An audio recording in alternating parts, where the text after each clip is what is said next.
Okay, so I'm just gonna go as a whole instead of identifying you individually. Um, we talk about demeaning the value of life. I like to make a difference. Terminally ill people are different than a child being bullied. We're not giving the right for every average Joe, every person in this room, to go out and not tell their doctor, I'm upset and I don't want to live anymore.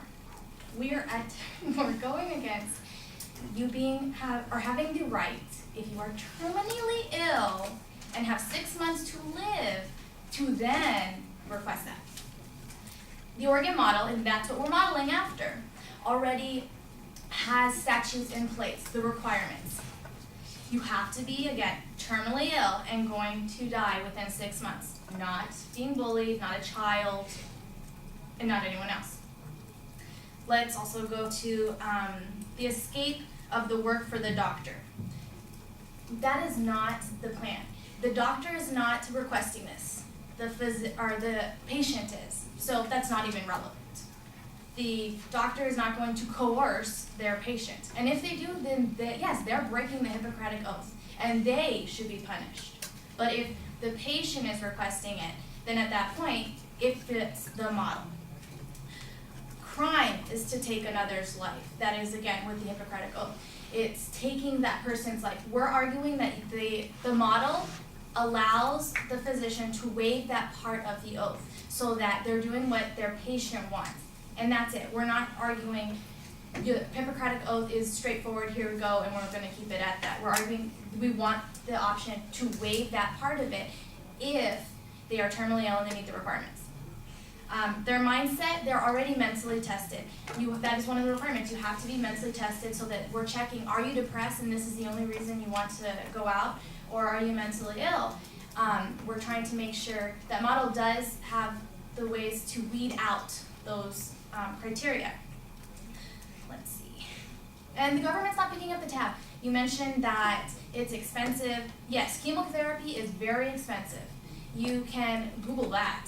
And we all know that all of those treatments to prolong their life, it's gonna be expensive, but who pays that? The insurance and that person, not the government. So the government being the backer to physician-assisted suicide, that's not relevant.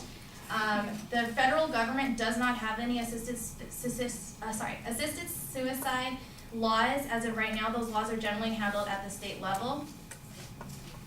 And as I stated, you don't have to take the medication till you want to take the medication. The 15-day period, you argued that that's too short.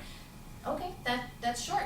But they've had however long they've been diagnosed with that time period or that illness to think about, I'm in pain, I'm in suffering, this is expensive, I can't live anymore, I don't want to, the quality of my life is diminished. And if at that point they then want to take that medication, they can. They don't have to. It doesn't have an expiration period. You have to take it within 5 minutes of receiving it. You get to have that time period. And I gave numbers off of that as well. We don't make choices based on religion. You argued that religion and that the United States is a moral country. We have separation of church and state for a reason. Religion is not our backing. And we're not fighting morality. We're fighting mortality. You should have a God-given right to pick your life and what you want to do with it. We also had a mention to the floodgates, to the non-terminally ill requirements. Again, the model protects that. So, and you brought up 9/11. I just really don't see the relevance of that. 9/11 was a tragedy caused by terrorists and ignorant, hateful, malicious people. So that's not anything relevant to terminally ill patients that do not have a choice in their disease. Thank you.